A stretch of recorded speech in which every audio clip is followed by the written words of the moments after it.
আসসালামু আলাইকুম ওরহমতুল্লাহি ওয়াবারাকাতুহু। প্রিয় বন্ধুরা, আশা করি আল্লাহ পাকের অশেষ মেহেরবানিতে আপনারা সকলে ভালো আছেন। মহান আল্লাহ আমাদের সৃজনকারী, পালনকারী। তিনি অনন্য সুন্দর এই বিশ্বজগৎ সৃষ্টি করেছেন। একই সময়ে তিনি সুন্দর এবং অসুন্দর সৃষ্টি করেছেন। ময়ূরকে তিনি সুন্দর করেছেন, কুমিরকে অসুন্দর করেছেন। তিনি কাককে অসুন্দর করেছেন, আবার কবুতরকে সুন্দর করেছেন। গোবরে পোকাকে অসুন্দর করেছেন, আবার গোলাপ ফুলকে সুন্দর করেছেন। আঙ্গুর, আপেল, ডালিম, কাঁঠাল, আম, আনারস আরও কত রকমের ফল সৃষ্টি করেছেন। প্রতিটি সৃষ্টির মধ্যে মহান আল্লাহর অসাধারণ কুদরতের প্রকাশ লক্ষ্য করা যায়। মহান আল্লাহ লবণাক্ত পানি এবং মিঠা পানি সৃষ্টি করেছেন। নদীতে, সমুদ্রে উভয় রকমের পানি প্রবাহিত হয়ে থাকে, অথচ উভয়ের মধ্যে আড়াল রয়েছে। লবণাক্ত পানি এবং মিঠা পানির মধ্যে মিশ্রণ ঘটে না। কোরআনে এই সম্পর্কে বলা হয়েছে, লবণাক্ত পানি, মিঠা পানি পরস্পর মিশ্রণ ঘটে না। উভয়ের মধ্যে অদৃশ্য পর্দা বিদ্যমান। মহান আল্লাহ গাভীর ওলানে সাদা দুধ তৈরি করেন। একই সময়ে হরিণের মধ্যে কস্তুরী তৈরি করেন। রেশম পোকার মুখের লালায় রেশম তৈরি করেন। সাপের মুখে তৈরি করেন বিষ। বৃক্ষের গোড়ায় পানি সিঞ্চন করে বৃক্ষকে সজীব করেন। প্রজাপতির পাখাকে সুন্দর রঙে কারুকার্য খচিত করেন। মানুষের পক্ষে অবাক হয়ে সব দেখাই সম্ভব। মানুষের সব কিছু সৃষ্টি করতে সক্ষম হবে না। কোরআনে বলা হয়েছে, তিনিই আল্লাহ, যিনি তোমাদের প্রতিপালক এবং তিনি সত্য। আমার ভাইরা, নিজের আল্লাহর পরিচয় সম্পর্কে জানুন এবং সন্তানদের শিক্ষা দিন। আমাদের স্রষ্টা সম্পর্কে, প্রতিপালক সম্পর্কে, আমাদের সৃষ্টির উদ্দেশ্য সম্পর্কে সন্তানদের সুষ্ঠু ধারণা দিন। যদি এটা করতে কেউ ব্যর্থ হয়, তবে তার নিজের জীবন যেমন ব্যর্থ হবে, তেমনি সন্তানদের জীবনও ব্যর্থ হবে। যদি আমরা এত গুরুত্বপূর্ণ কাজ সম্পন্ন করতে পারি, তাহলে আমাদের নিজেদের জীবন এবং আমাদের সন্তানদের জীবন সার্থক হবে, সুন্দর হবে। মহান আল্লাহ আমাদেরকে সৃষ্টি করেছেন। এই বিশ্ব জগতের প্রতিটি অনুপরমাণু তারই সৃষ্টি। সূর্যের কিরণ, চাঁদের কিরণ তার দান। বাতাসকে শীতলতা তিনি দিয়েছেন। জমিনকে প্রশস্ততা তিনি দিয়েছেন। পাহাড়কে জমিনের বুকে পেরেকের মতো তিনি স্থাপন করেছেন। পানির মধ্যে পান করার তৃপ্তি তারই দান। আকাশের উচ্চতা তার কুদরতের প্রকাশ। জমিনের নিচু হওয়া এবং প্রশস্ত হওয়া তারই পরিকল্পনা। আকাশে মেঘ সৃষ্টি, মেঘ থেকে বৃষ্টি বর্ষণ করা তারই কুদরত। বিদ্যুৎ তিনিই সৃষ্টি করেছেন। তার ইচ্ছাতেই আকাশে বিদ্যুৎ চমকায়। বৃক্ষের ফুল ফল তার ইচ্ছাই জন্ম নেয়। আল্লাহ তার বিভিন্ন সৃষ্টিকে মানুষের সেবার জন্য শিক্ষা দিয়েছেন। মহিষকে যেমন দেহ দিয়েছেন, যদি তেমন বিবেক বুদ্ধি দেয়া হতো, তাহলে তাদের দুধ দহন করা মানুষের পক্ষে সম্ভব হতো না। তাদেরকে জবাই করা যেত না। গাভীর ওলানে তিনি সুমিষ্ট সাদা দুধের ব্যবস্থা করেছেন।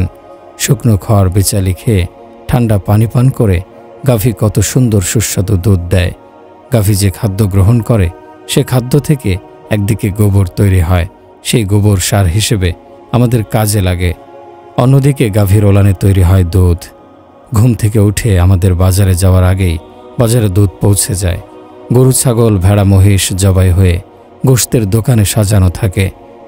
বাজারে শাকসবজি, তরকারি নিয়ে ব্যবসায়ীরা ক্রেতাদের জন্য অপেক্ষা করতে থাকে।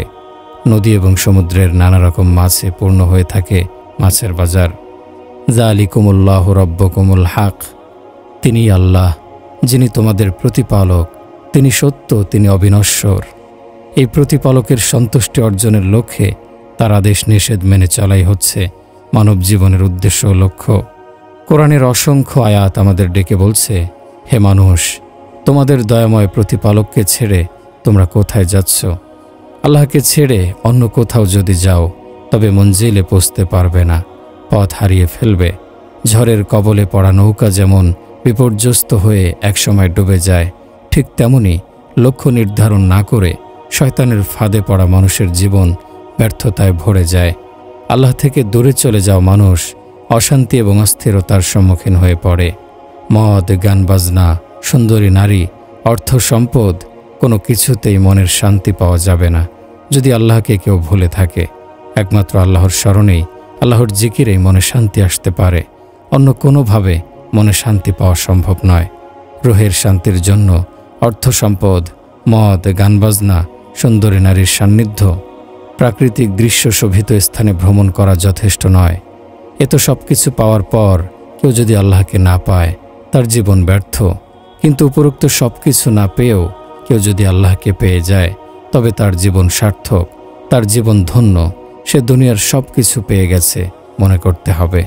আল্লাহর সঙ্গে সম্পর্ক ছিন্ন করা মানুষের সামনে সোনা রূপা, হীরা জহরত, মণিমাণিক্য সাজিয়ে রাখা হলেও আমি কসম করে বলতে পারি সে মনে শান্তি পাবে না। তার মন শূন্যতায় ভরে যাবে, হাহাকার করতে থাকবে। আল্লাহ নিজেই বলেছেন, আলা বিজিকিরিল্লাহি তাতমাইন্নুল কুলুব, জেনে রেখো আল্লাহর স্মরণের মধ্যে রয়েছে মনের শান্তি। আল্লাহকে ছেড়ে আল্লাহর সঙ্গে সম্পর্ক ছিন্ন করে কেউ যত দূরেই যাক না কেন, মনে শান্তি পাবে না। যদি কেউ আল্লাহকে ছেড়ে মনে শান্তি পাওয়ার কথা দাবি করে, আমি বলবো সে মিথ্যাবাদী। তার বুক জুড়ে রয়েছে শূন্যতা এবং হাহাকার। আল্লাহকে স্মরণ করে, তার জিকির করে মনের শূন্যতা, মনের হাহাকার দূর করা যায়। জীবনের হতাশা, ক্লান্তি, দুঃখ, কষ্ট সব কিছু মুছে যাবে যদি আল্লাহকে আপন করে পাওয়া যায়। যারা আল্লাহকে আপন করতে পারে তারা দুনিয়ার সব কিছুর মালিকানা পায় মনে করতে হবে। যারা আল্লাহকে আপন করে পেতে ব্যর্থ হয়, তারা অন্য যত কিছুই পাক না কেন তাদের জীবন ব্যর্থ। কেউ যদি ক্ষুধায় কাতর হয়ে রুটি খেতে চায়, সে রুটি না পেলে তার জীবন ব্যর্থ হয়ে যায়। কেউ যদি প্রচণ্ড পিপাসায় কাতর হয় আর সে যদি পিপাসা নিবারণে পানি না পায়, তার জীবন ব্যর্থতায় ভরে যায়। একইভাবে যে রুহু আল্লাহকে পায় না, সে রুহের মধ্যে থাকে ঘুটঘুটে অন্ধকার এবং সীমাহীন শূন্যতা এবং হাহাকার। এই অন্ধকার দূর করার এবং শূন্যতা ও হাহাকার দূর করার একমাত্র ঔষধ হচ্ছে মহান আল্লাহর জিকির এবং তার সন্তুষ্টি পাওয়ার মতো ইখলাস সম্পন্ন ইবাদত। এছাড়া অন্য কোনো প্রতিষেধক নেই, অন্য কোনো ঔষধ নেই। আল্লাহকে ভালোবাসার দাবি হচ্ছে আমাদেরকে মনে প্রাণে আল্লাহর নিকটে আত্মসমর্পণ করতে হবে। বান্দাকে আল্লাহ যতটা ভালোবাসে সেরকম ভালোবাসা স্ত্রী, পুত্র, কন্যা, মাতা পিতা কারো কাছে পাওয়া যাবে না। মাকে একাধিকবার ডাকলে মা বিরক্ত হয়। একসময় বলে, তুই আমাকে জ্বালাতন করিস না, আমার মাথা খাস না।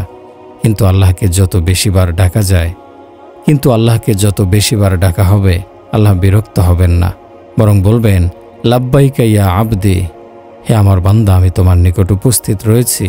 বান্দা যখন আল্লাহকে ডাকে, আল্লাহ তখন বান্দার জন্য আরশ পর্যন্ত সকল দরজা খুলে দেন। আল্লাহ নিজের পরিচয় দিতে গিয়ে বলেছেন, লা তাখুযুহু সিনাতুন ওয়ালা নাওম, আল্লাহ এমন যার তন্দ্রা পায় না এবং তিনি কখনো ঘুমে অচেতন হন না। মানুষের আবেদন নিবেদন কখনো তাকে বিরক্ত করে না, ক্লান্ত করে না। মাতা পিতা এক পর্যায়ে বিরক্ত হয়ে রেগে যায়, ধমক দেয়, কিন্তু আল্লাহকে যতই ডাকা হোক তিনি ক্লান্ত হন না, বিরক্ত হন না এবং বান্দাকে ধমক দিয়ে তাড়িয়ে দেন না। আল্লাহ যে কত বড় মানুষের পক্ষে চিন্তা করা সম্ভব নয়। আল্লাহ হযরত জিবরাইল আলাইহিস সালামকে এত বড় করে সৃষ্টি করেছেন যে জিবরাইলের 600 পাখা রয়েছে। সেই সব পাখা দিয়ে পুরো পৃথিবী ঢেকে দেয়া যাবে। হযরত আজরাইল অনেক বড়, তার সামনে সমগ্র পৃথিবী হচ্ছে আমাদের সামনে রাখা থালায় খাবারের মতো। হযরত ইসরাফিল আলাইহিস সালামকে এত শক্তিশালী করে সৃষ্টি করা হয়েছে যে তার এক ফুঁয়ে সমগ্র বিশ্বজগৎ তছনছ হয়ে যাবে। হযরত মিকাইল আলাইহিস সালাম কত বড়, চিন্তাও করা যায় না। দুনিয়ার সকল নদী সমুদ্রের পানি মিকাইলের মাথায় ঢেলে দেয়া হলে সেই পানি তার কান পর্যন্ত গড়াবে না। যেসব ফেরেশতা এত বড়, যিনি তাদেরকে সৃষ্টি করেছেন তিনি কত বড় হতে পারেন চিন্তা করে দেখুন। কোরআনে বলা হয়েছে, চোখের দৃষ্টি তাকে ধারণ করতে পারে না, তিনি আমাদের সবাইকে ঘিরে রেখেছেন, তিনি সূক্ষ্মদর্শী, সম্যক অবগত। একদিন হযরত মূসা আলাইহিস সালাম আল্লাহকে বললেন, হে আল্লাহ, জমিন আসমান যদি আপনার বিরোধিতা করে আপনি কি করবেন? আল্লাহ বললেন, আমি এমন একটি জানোয়ার লেলিয়ে দেব যে ওদেরকে গিলে ফেলবে। 7 আসমান 7 জমিনের বিস্তৃতি কত ব্যাপক সেটা আল্লাহ ব্যতীত কেউ জানে না। এদেরকে গিলে ফেলার মতো জানোয়ার কত বড় হতে পারে সেটা চিন্তাও করা যায় না। কোরআনে বলা হয়েছে, লা তাদউ মাআল্লাহি আহাদ, আল্লাহর সঙ্গে তোমরা অন্য কাউকে ডাকবে না। আল্লাহর এ কথার অর্থ হচ্ছে, হে মানুষ, তোমরা আমার সঙ্গে অন্যকে কেন ডাকবে? আমি কি ঘুমিয়ে পড়ি? আমি কি তোমাদের প্রতি উদাসীন, অমনোযোগী? আমার ভাণ্ডার কি কমে গেছে? তোমাদের প্রতিপালক কি দুর্বল হয়ে গেছেন? আল্লাহর ফেরেশতাগণ কি মরে গেছে? আল্লাহ চিরঞ্জীব, চিরস্থায়ী, তিনি সব সময় বিদ্যমান। তার শক্তি, তার পরাক্রম অফুরন্ত, তার শ্রেষ্ঠত্ব, তার সৌন্দর্য অতুলনীয়। দুনিয়ার মানুষদের কথা জানিয়ে দাও যে আল্লাহ এক ও অদ্বিতীয়, তার কোনো শরিক নেই। লাইসা কামিসলিহি শাইউন, আল্লাহর সমতুল্য অন্য কেউ নেই। সূরা ইখলাসে আরও বলা হয়েছে আল্লাহুস সামাদ, আল্লাহ কারো মুখাপেক্ষী নন, সকলেই তার মুখাপেক্ষী। তাওহীদের দাবি হচ্ছে আল্লাহ ব্যতীত অন্য কারো নিকট আবেদন জানানো যাবে না, মুখে আল্লাহ ব্যতীত অন্য কাউকে ডাকা যাবে না, আল্লাহ ব্যতীত অন্য কারো সামনে মাথা নত করা যাবে না। হযরত বেলাল রাদিয়াল্লাহু আনহুকে ইসলাম গ্রহণের কারণে তার মনিব উমাইয়া যখন নির্যাতন করত, তখন তিনি শুধু বলতেন আহাদ আহাদ, অর্থাৎ আল্লাহ এক, আল্লাহ এক। আল্লাহ বেনিয়াজ বা অভাবমুক্ত, আল্লাহ কারো মুখাপেক্ষী নন, সবাই তার মুখাপেক্ষী। কোরআনে অন্য কোনো সূরায় এত কম কথায়, এত চমৎকারভাবে তাওহীদের কথা বর্ণনা করা হয়নি। সূরা ইখলাসে সবচেয়ে সুন্দরভাবে কম কথায় তাওহীদের কথা বলা হয়েছে। কোরআনের সূরা লোকমানে হযরত লোকমানের জবানিতে তার পুত্রকে বলা হয়েছে ইয়া ইবনি লা তুশরিক বিল্লাহ, হে বৎস, আল্লাহর সঙ্গে কাউকে শরিক করবে না। পিতামাতার প্রথম দায়িত্ব এবং কর্তব্য হচ্ছে সন্তানদের মনে এ বিশ্বাস বদ্ধমূল করে দিতে হবে যে আল্লাহ এক ও অদ্বিতীয়, আল্লাহ আমাদের সৃজনকারী, পালনকারী, তাকে মেনে চলা আমাদের কর্তব্য। সন্তানের বয়স 15 বছরের বেশি হওয়ার আগে তার মনে ইসলামী শরীয়তের সব বিধান গেঁথে দিতে হবে, কারণ 10 বছরের পরে শরীয়তের বিধান মেনে চলা ফরজ বা অবশ্য কর্তব্য। সন্তানের মনে মগজে লা ইলাহা ইল্লাল্লাহু মুহাম্মাদুর রাসূলুল্লাহ এই কালেমা গেঁথে দিতে হবে। এসব কাজ মায়েরা সন্তানদের শিক্ষা দিয়ে থাকে, কিন্তু বর্তমানে মায়েদের কাজ অনেক বেড়ে গেছে। তারা সন্তানদের স্কুলে আনা নেয়া করে, ঘরের সব কাজে ব্যস্ত থাকতে হয়। সন্তান স্কুল থেকে ফেরার পর তাকে কোচিংয়ে পাঠাতে হয়। এমনই করে সন্তানের 15 বছর স্কুলের শিক্ষায় নিয়মানুবর্তিতার মধ্যে কেটে যায়। সন্তানের নাস্তা এবং পানাহার পিতামাতা ভালোভাবেই করায়, কিন্তু 15 বছরের মধ্যে সন্তানকে জাহান্নাম থেকে রক্ষা করার জন্য এবং জান্নাতের পথে নিয়ে যাওয়ার জন্য পিতামাতা ভূমিকা পালন করে না। রাসূলুল্লাহ সাল্লাল্লাহু আলাইহি সাল্লামের নিকট এসে একজন লোক বলেছিল, হে আল্লাহর রাসূল, আমি ধনী হতে চাই। আল্লাহর রাসূল সাল্লাল্লাহু আলাইহি সাল্লাম বললেন, তুমি মিতব্যয়ী হও, এতেই ধনী হয়ে যাবে। যার নিকটে 1 লাখ টাকা আছে সে 10 লাখ টাকার ব্যবসা করছে, যার কাছে 1 কোটি টাকা আছে সে 20 কোটি টাকার ব্যবসা করছে। যারা এরকম করে তাদের ব্যক্তিগত জীবনে, পারিবারিক জীবনে শান্তি থাকে না, কারণ ধার নেয়া টাকা যথাসময়ে ফেরত দেয়া হয়ে ওঠে না, টালবাহানা করে, মিতব্যয়িতার চিন্তা করে না, 2 হাতে টাকা খরচ করে, পরিণামে অনেক টাকা ঋণী হয়ে যায়। রাসূলের হাদিসের কথা মেনে চললে কোনো ব্যবসায়ের লোকসান হতেই পারে না, বরং উত্তরাত্তর সে উন্নতির পথে অগ্রসর হতে সক্ষম হবে। রাসূলুল্লাহ সাল্লাল্লাহু আলাইহি সাল্লামের বিশিষ্ট সাহাবী ছিলেন হযরত আব্দুর রহমান ইবনে আউফ রাদিয়াল্লাহু আনহু। মৃত্যুর সময় তিনি বিপুল পরিমাণ নগদ অর্থ এবং 10,000 বকরি, 1000 ঘোড়া, 1000 উট এবং সোনার ইট রেখে গিয়েছিলেন। এছাড়া প্রচুর কৃষি জমিও ছিল তার, পরিত্যক্ত সম্পদের অন্তর্ভুক্ত ছিল। হযরত আব্দুর রহমান রাদিয়াল্লাহু আনহু বলতেন, আমি কখনো কোনো পণ্য বাকিতে কিনতাম না এবং বাকিতে বিক্রি করতাম না, কারণ বাকিতে লেনদেন করা হলে পারিবারিক শান্তিতে বিঘ্ন ঘটে। পাওনাদারদের পাওনা পরিশোধের চিন্তা নিয়ে ঘরে ফিরতে হয়। তাছাড়া বাকিতে জিনিস বিক্রি করলেও পাওনা টাকা কখনো পাওয়া যাবে সে বিষয়ে মনে টেনশন থাকে। দ্বিতীয়ত, আমি কখনো সুদের ব্যবসা করতাম না, পণ্য মূল্য বৃদ্ধি পাবে এ আশায় মজুতদারি করতাম না। 1 টাকা কিভাবে 2 টাকা হবে সে চিন্তা করতাম না। সামান্য লাভ হলেই পণ্য বিক্রি করে দিতাম। পণ্য মজুত করে রাখলে আরও বেশি লাভ পাওয়া যাবে এ কথা চিন্তা করতাম না। তৃতীয়ত, আমার বিক্রি করা পণ্যে কোনো ত্রুটি বা খুঁত থাকলে সে কথা ক্রেতাকে জানিয়ে দিতাম। এতে পণ্য মূল্য কিছুটা কমিয়ে দিতে হলেও কমিয়ে দিতাম, অর্থাৎ ক্রেতাকে ঠকানোর কোনো চিন্তা কখনো আমার মনে আসতো না। উপরোক্ত 3টি মূলনীতি অনুসরণ করে ব্যবসা করে সাহাবী আব্দুর রহমান ইবনে আউফ রাদিয়াল্লাহু আনহু বিপুল অর্থ সম্পদের মালিক হয়েছিলেন। একজন সাহাবী রাসূলুল্লাহ সাল্লাল্লাহু আলাইহি সাল্লামের নিকটে এসে বললেন, হে আল্লাহর রাসূল, আমি চাই আমার রিজিকের প্রশস্ততা আসুক, আমি কি করব? আল্লাহর রাসূল সাল্লাল্লাহু আলাইহি সাল্লাম তাকে বললেন, হে আদম সন্তান, তুমি সবসময় ওযু অবস্থায় থাকো, এতে তোমার রিজিক বৃদ্ধি পাবে। ওযু করতে খুব বেশি পানির প্রয়োজন হয় না। পানি বেশি ঠান্ডা হলে সে পানি গরম করার জন্য গ্যাস, আগুন সবখানে পাওয়া যায়। কেউ যদি চায় তার রিজিক বৃদ্ধি পাক, আয়ু দীর্ঘ হোক, সে যেন পিতামাতার খেদমত করে, নিজের আত্মীয় স্বজনের সঙ্গে ভালো ব্যবহার করে, পিতামাতার নিকট থেকে দোয়া নেয়, আত্মীয় স্বজন, চাচা মামা, ফুফু খালা এদের খেদমত করে এবং তাদের দোয়া নেয়। এসব আমল করা হলে রিজিক বৃদ্ধি পাবে, রিজিকের দ্বার মহান আল্লাহ খুলে দেবেন। কোরআনে বলা হয়েছে, আল্লাহর জ্ঞানের বাইরে কোনো গাছের একটি পাতাও ঝরে না। আমার ভাইরা, রাতের অন্ধকারে অথবা দিনের আলোয় যত পাতা ঝরে আল্লাহ তাদের সম্পর্কে জানেন, ঝরা পাতার সংখ্যা জানেন, কত পাতা ঝরেনি, কত পাতা গাছে বাকি আছে তাও জানেন, কত কচি পাতা গাছে বের হয়, কত ফল পাকে, কত ফল কাঁচা থাকে তাও আল্লাহ জানেন, কত ফল কোথায় যায়, পাখিরা কত ফল খায়, কত ফল মানুষের ঘরে যায় তাও আল্লাহ জানেন। মনে করুন একটি পেঁপে আল্লাহ একজন নির্দিষ্ট লোকের কিসমতে বরাদ্দ রেখেছেন। পেশোয়ার থেকে ধরুন সেই পেঁপে জাহাজ যোগে, ট্রেনে যোগে অন্য শহরে পৌঁছল, সেখানে কাঁচা বাজারে সেই পেঁপে নেওয়া হলো। কত ক্রেতা এলো গেল, পেঁপে নেড়ে চেড়ে দেখল, কিন্তু আল্লাহর অদৃশ্য ব্যবস্থাপনার কারণে তারা কেউ কিনল না। কারণ এই পেঁপে যার জন্য আল্লাহ বরাদ্দ করে রেখেছেন তারই হাতে যাবে। এক সময় সেই লোক বাজারে আসে, পেঁপে হাতে নেয়, দাম জিজ্ঞাসা করে এবং কিনে নিয়ে যায়। যার জন্য যা কিছু আল্লাহ বরাদ্দ করে রেখেছেন সে ব্যতীত অন্য কেউ সেই জিনিস হাতে নিয়ে দেখতে পারবে, কিন্তু ঘরে নিতে পারবে না। মাটি থেকে আমাদের চোখে দেখা প্রথম আকাশের দূরত্ব কেউ কি অতিক্রম করতে পারবে?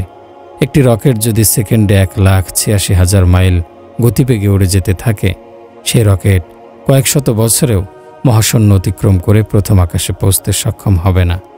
এমনই করে 7টি আকাশ রয়েছে, সেসব আকাশের দূরত্ব কত মানুষের পক্ষে চিন্তা করাও সম্ভব নয়। 7 আকাশের উপরে রয়েছে মহান আল্লাহর আরশ। সেই আরশে পৌঁছার জন্য 70,000 পর্দা রয়েছে। সেই সব পর্দা ভেদ করে আল্লাহর নূরের সামান্য তাজাল্লি হযরত মূসা আলাইহিস সালামের উপর পড়েছিল।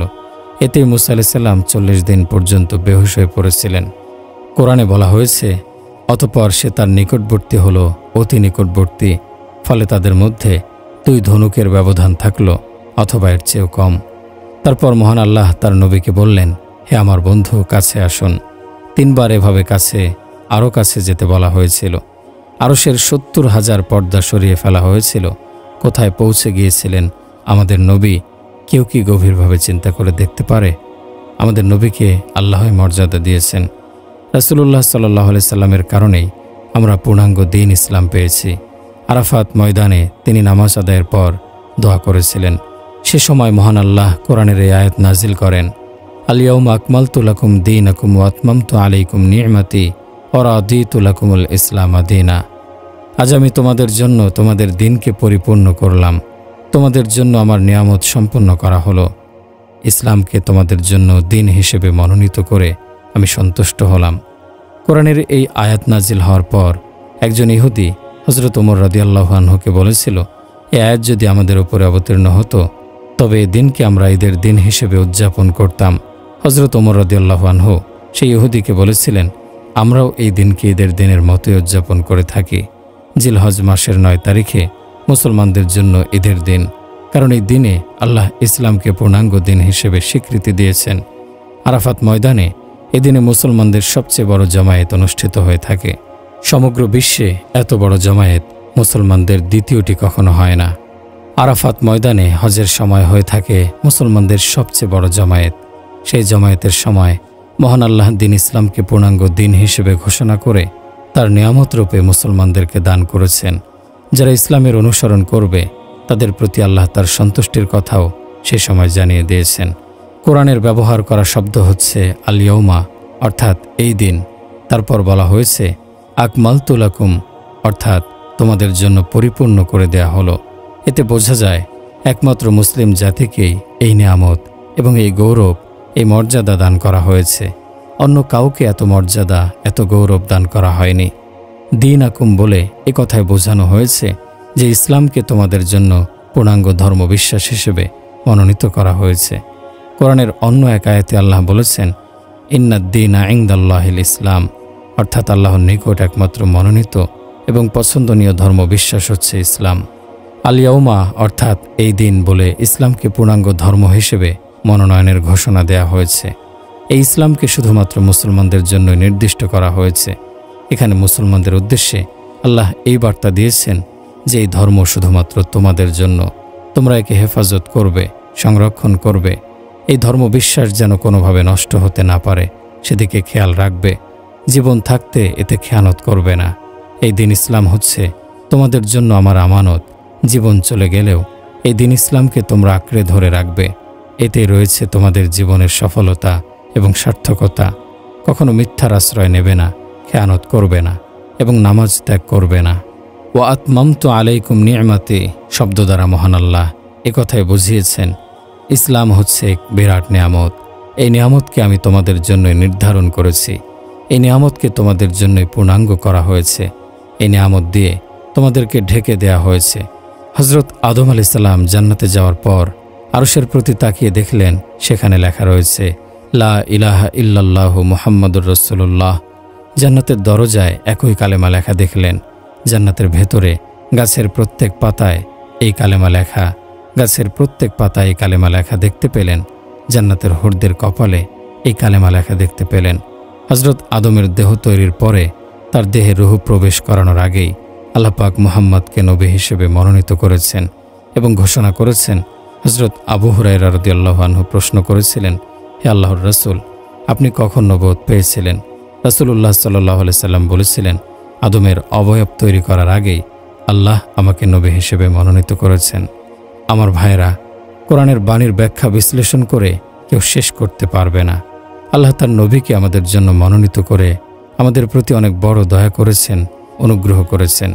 আল্লাহর রাসূলের আসার পরেই আমরা নিজেদের পরিচয় জেনেছি, আমাদের সৃজনকারী পালনকারী কে সেটা জেনেছি, কি উদ্দেশ্যে আমাদেরকে সৃষ্টি করা হয়েছে সেটা জেনেছি, মৃত্যুর পরে আরেকটি জীবন রয়েছে সেটা জেনেছি, জান্নাত জাহান্নাম সম্পর্কে জেনেছি, জান্নাতের আরাম আয়েশ, জাহান্নামের শাস্তির কঠোরতা সম্পর্কে জেনেছি, বিয়ে এবং ব্যভিচারের মধ্যে কি পার্থক্য সেটা জেনেছি, মদ এবং দুধের পার্থক্য সম্পর্কে জেনেছি, শূকর এবং বকরির মধ্যেকার পার্থক্য সেটা জেনেছি, কে বন্ধু কে শত্রু সেটা জেনেছি, কৃপণতা এবং দানশীলতার পার্থক্য জেনেছি, লজ্জাশীলতা এবং নির্লজ্জতা সম্পর্কে জেনেছি, অহংকার এবং বিনয়ের পার্থক্য সম্পর্কে জেনেছি, ক্রোধ এবং ক্ষমার পার্থক্য জেনেছি, পিতামাতার মর্যাদা সম্পর্কে জেনেছি, স্ত্রীর অধিকার সম্পর্কে জেনেছি, স্বামীর অধিকার সম্পর্কে জেনেছি, সন্তানের অধিকার, প্রতিবেশীদের অধিকার সম্পর্কে জেনেছি, হালাল ব্যবসা, কৃষিকাজ সম্পর্কে জেনেছি,